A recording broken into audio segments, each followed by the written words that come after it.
حکومت اور opposition establishment کے خلاف سرگرم، فائدہ کس کا؟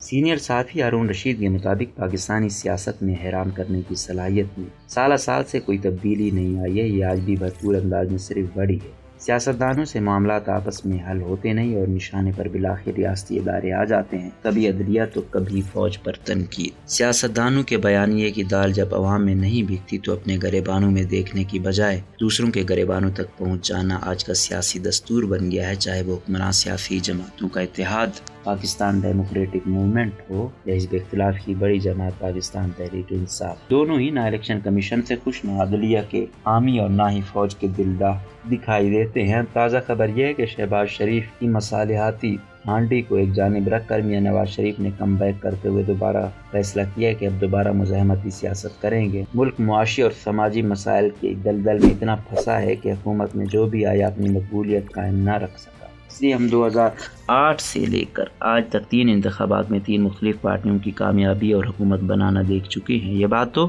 واضح ہے کہ K2 جیسے چیلنجوں سے نمٹنے میں متنازع کارکردگی نے 2 کو دوبارہ اقتدار میں آنے نہیں دیا، جبکہ تیسری قبل از وقت چلی گئی۔ اس تمام صورتحال میں یقیناً اسٹیبلشمنٹ بھی دودھ میں نہائی نہیں رہی۔ اس کا کردار ماضی میں ایسا رہا کہ ان کی جانب انگلیاں اٹھتی رہی ہیں، باضابطہ پریس کانفرنسیں ہو رہی ہیں اور الزامات لگ رہے ہیں۔ کبھی عدلیہ نے فوجی امروں جو چاہیں کرنے کی کھلی چھوٹ دی تو کبھی عوام کی بجائے اپنی پسند اور ناپسند انتخابات میں مقدم رکھ۔ ایک جانب تحریک انصاف کی سربراہ عمران خان کی بظاہر نہ چاہتے ہوئے بھی ان کے کارکن سوشل میڈیا پر حکومت کے خاتمے کی مبینہ ذمہ داروں پر توپیں برسا رہے ہیں۔ اس حکمت عملی کا دفاع PTI کے چیئرمین نے یہ کہتے ہوئے کہا ہے کہ اپنے اسٹیبلشمنٹ اور فوج کو بچانے کے لیے تعمیری تنقید ضروری ہے۔ تنقید تعمیری یا تقریبی اصلاحات کا تعین کون کرے گا؟ دوسری جانب حکومتی اتحاد دل کھول کر براہ راست میڈیا پر الزامات کے انبار لگا رہے ہیں۔ اینٹی اسٹیبلشمنٹ سمجھی جانے والی مریم نواز کی اسلام آباد میں اخباری کانفرنس میں عدلیہ پر حملوں کی ماضی میں مثالیں نہیں ملتی۔ اس حکمت عملی سے دیوالیہ پن کے قریب ملک میں کیا سیاسی استحکام آئے گا؟ کیا جسے سدھارنے کی کوشش کی جا رہی ہے وہ سدھر جائیں گے؟ اس کا امکان بہت کم ہے۔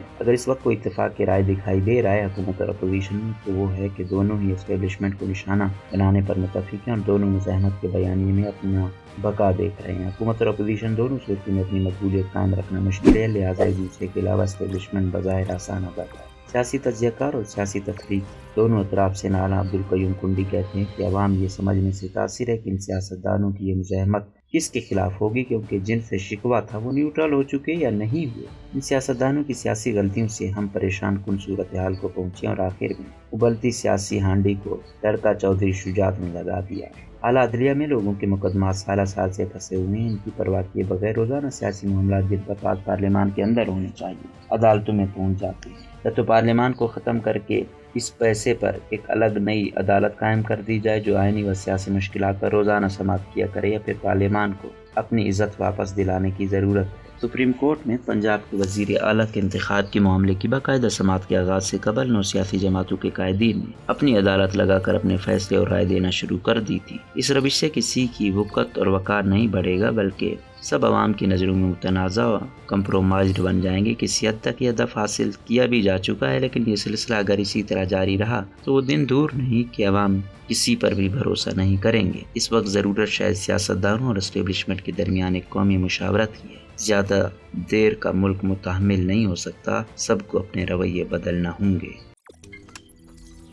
روزنامہ قدرت کی ویڈیو دیکھنے کے لیے ابھی YouTube چینل پر سبسکرائب کریں اور بیل آئیکن پر بھی کلک کریں۔